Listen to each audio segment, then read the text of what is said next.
अखिल राजस्थान राज्य संयुक्त कर्मचारी महासंघ एकीकृत की ओर से बजरंगगढ़ पर एक दिवसीय धरना देकर रैली के माध्यम से तमाम कर्मचारी जिला कलेक्ट्रेट पहुंचे, जहां उन्होंने विरोध प्रदर्शन करते हुए 11 सूत्रीय मांगों को लेकर सरकार के मुखिया के नाम प्रशासन को ज्ञापन सौंपा और उनकी मांगों पर अविलंब चर्चा कर समाधान की मांग की गई। अगर ऐसा नहीं किया जाता है तो फिर जनवरी महीने में एक बड़ा आंदोलन जयपुर में किया जाएगा और प्रदेश भर के कर्मचारी सड़कों पर उतरेंगे, जिसकी जिम्मेदारी राजस्थान सरकार की होगी। कर्मचारी महासंघ एकीकृत के प्रदेश अध्यक्ष राजेंद्र राणा ने कहा कि प्रदेश में कर्मचारी एक बार फिर सरकार के खिलाफ मोर्चा खोलने को तैयार हैं। 4 सालों में उनकी मांगों पर कोई विचार विमर्श नहीं किया गया, जिसके कारण सभी कर्मचारियों में रोष व्याप्त है।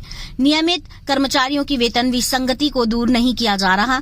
इसके साथ ही मानदेय कर्मचारी और संविदा कर्मचारी भी परेशान हैं। सरकार की ओर से उनसे वादे दिए जाते हैं, लेकिन विगत 4 महीनों में किसी भी तरह का सम्मान नहीं किया गया, जिसके कारण अब सभी कर्मचारी आंदोलन की ओर अग्रसर हैं और जनवरी माह में सभी कर्मचारी मांगे पूरी नहीं होने पर जयपुर की ओर कूच करेंगे। हाजी भाई साहब, आज किस लिए धरना दिया गया है, क्या है मांगे? कर्मचारी महासंघ एकीकृत की ओर से 15 सूत्री मांग पत्र राजस्थान की सरकार को पूर्व में दिया गया था और ये बड़ा दुर्भाग्यपूर्ण है कि पूरे 4 साल निकलने को आगे और उसके बाद राजस्थान की सरकार ने किसी भी नियमित अनियमित कर्मचारी की जितनी भी समस्याएं थी एक का भी समाधान करने का प्रयास नहीं किया। न ही सरकार ने किसी प्रकार का कोई संवाद स्थापित किया। 29 जून से राजस्थान के अंदर तमाम जगह जिला कलेक्टर को ज्ञापन देने के बाद में कोटा, भरतपुर, बीकानेर और अभी अजमेर संभाग का लास्ट ये धरना चल रहा है बिन जिला स्तरीय, और इसके बाद में अभी अजमेर और जोधपुर संभाग के भी धरने 11 जनवरी तक हैं। हमने सरकार को कहा था नियमित कर्मचारियों की वेतन भत्तों की जो विसंगति का विषय था, सरकार ने उसके लिए 2 कमेटी बनाई, D Sawant committee, Khemraj committee. Khemraj committee की रिपोर्ट को भी 31 दिसंबर तक के लंबित कर दिया, 3 बार कार्यकाल बढ़ाया। सरकार का अंतिम बजट सत्र आ रहा है, कर्मचारी कब तक इंतजार करे।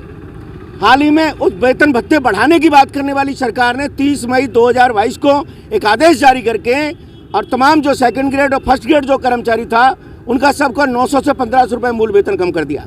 इस तरह से कर्मचारियों के साथ धोखा हुआ। संविदा कर्मचारी की बात करें तो सरकार ने नियमितकरण की नीति का वायदा किया था, कमेटी बनाई थी, मगर सरकार ने नियमितकरण की नीति बनाने की जगह संविदाकरण की नीति बना दी। राजस्थान के अंदर अब 9 से 18 साल तक सरकार संविदा पर भर्ती करेगी। पूर्व से जो कर्मचारी काम कर रहे थे उनका कुछ नहीं, उसमें भी राजस्थान में 3 तरह से कर्मचारी संविदा पर काम कर रहे। प्लेसमेंट एजेंसी के माध्यम से सरकार ने लगा रखे, सरकार ने संविदा पर लगा रखे, मानदेय भोगी लगा रखे। सरकार ने अभी संविदा भर्ती नियम 2022 जो बनाया उसके अंदर भी मूल वेतन बहुत कम है, मगर उसमें प्लेसमेंट एजेंसी से काम करने वाले हमारे जो शिक्षक, व्यावसायिक शिक्षक हैं, चाहे हमारे अन्य सूचना तकनीक सहायक हैं या चिकित्सा विभाग के अंदर काम करने वाले हजारों लाखों कर्मचारी हैं, तकरीबन 1.5 लाख कर्मचारियों को सरकार ने वैसे बाहर कर दिया।